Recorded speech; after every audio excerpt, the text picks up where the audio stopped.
कहानी है रामपुर गांव की, जहां के मर्द महिलाओं को हमेशा नीचा दिखाने की कोशिश में रहते।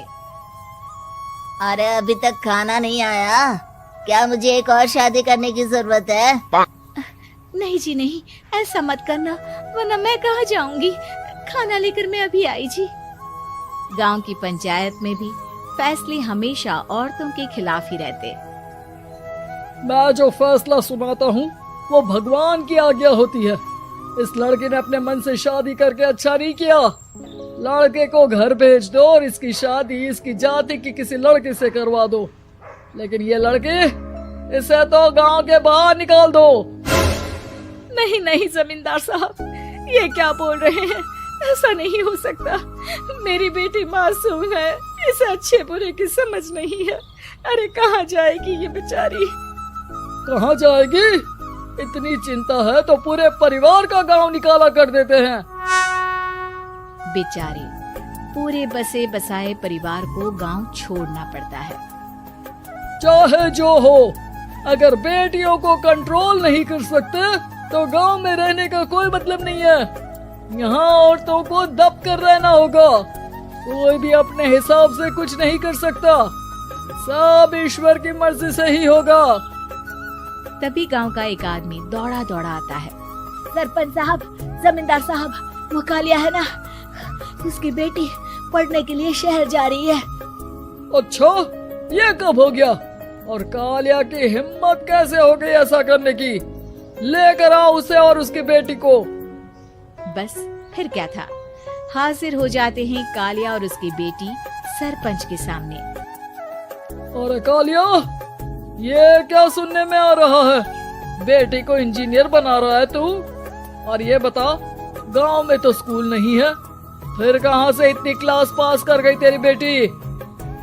राधा, जो कि कालिया की बेटी है, उसे लगता है कि सरपंच उसकी तारीफ कर रहे हैं।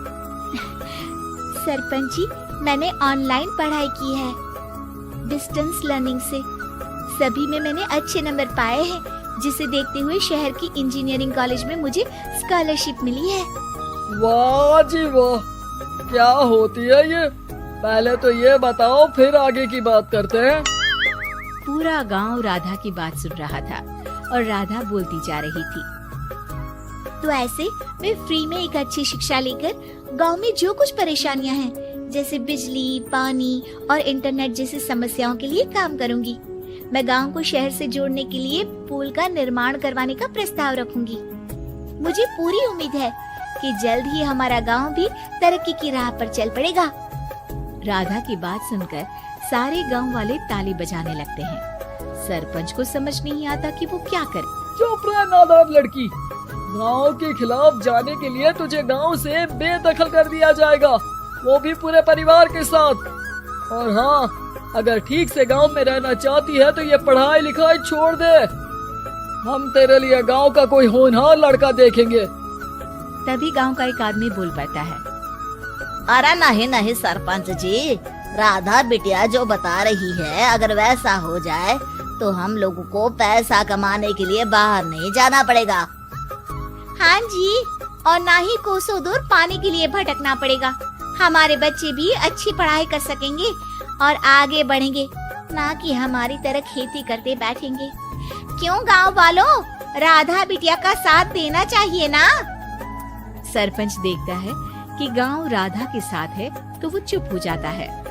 वो घर आकर अपने सलाहकार से बात करता है, जो बहुत ही चालाक किस्म का इंसान होता है। अरे सरपंच साहब, आपको बहुत ही होशियारी से काम लेना पड़ेगा। एक बार गांव तरक्की कर गया, यहाँ के बालक पढ़ लिए तो कोई ना पूछेगा आपको। और फिर ये जो बेटा और बेटी है ना आपके, इनको भी आम लोगों की तरह ही जीवन जीना होगा। हाँ, लेकिन करे तो क्या करे? वो ना आप मुझ पर छोड़ दीजिए, बस मैं जैसा बोलूं करते जाइए। अगले रोज सुबह जब गांव वाले सोकर उठते हैं तो राधा के घर के बाहर और साथ ही वो लोग जिन्होंने राधा का सपोर्ट किया था, उनके घर के आगे लाल रंग से कल आऊंगी लिखा होता है। कल आऊंगी, यह क्या होता है? अरे यह तो खून से लिखा है, लगता है कोई भूत प्रेत या चुड़ैल का साया है। चलो सरपंच जी के पास चलते हैं। सभी सरपंच के पास जाकर उसे सारी बात बताते हैं। अरे ये तो बड़ी मुश्किल की बात है। चलो मैं एक बाबा को जानता हूँ, उन्हें बुला लेता हूँ। सरपंच बाबा को लेकर गांव के घर के बाहर जाता है। ओहो, तो ये वो चुड़ैल है जो उन लोगों को निशाना बनाते हैं जो गांव को बदलने का सपना देखते हैं। वो गांव को ऐसे ही संपन्न देखना चाहती है, वो नहीं चाहती कि कोई बाहरी यहाँ का कायाकल्प करे। क्या तुम लोगों में से किसी ने गांव को बदलने की सोच रखी है? तभी राधा की माँ रोते रोते आती है। मेरी राधा घर से गायब हो गई है। अरे कोई तो बचाओ, मेरी बच्ची कहाँ गई?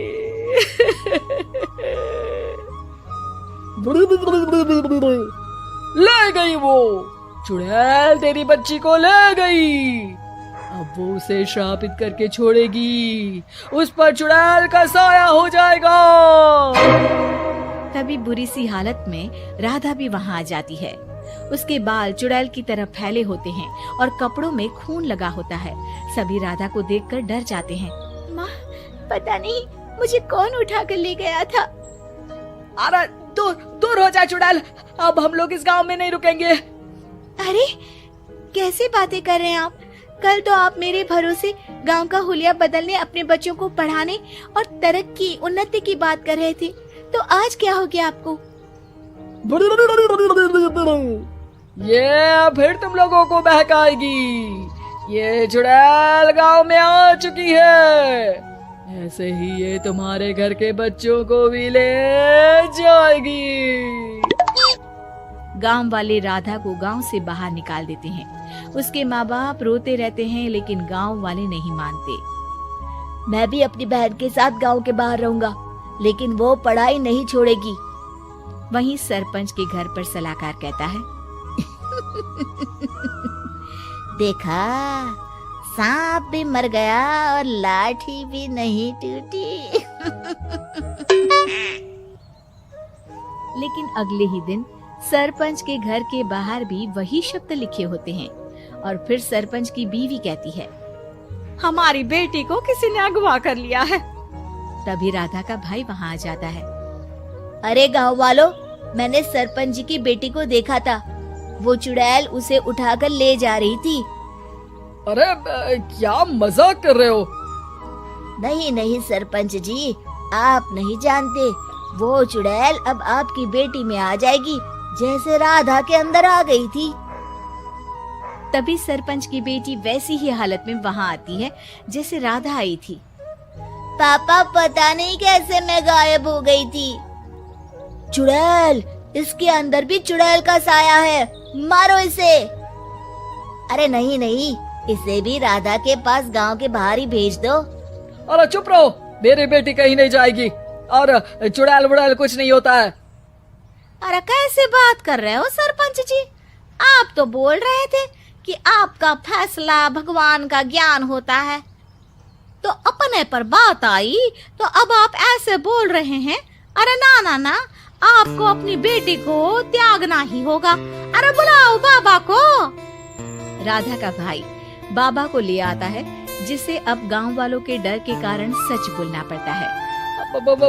मैं कोई बाबा नहीं हूँ, मैं तो मोची था। ये सलाहकार महोदय ने मुझे कहा था एक्टिंग करने को। वो मुझे पैसे देने वाले हैं। अब मुझे माफ कर दो। गलती हो गई, मुझे माफ कर दो। तभी वहाँ राधा आ जाती है। देखा सरपंच जी, जब गांव के बच्चे साक्षर होंगे तो आप जैसे लोगों की चालाकी नहीं चलेगी।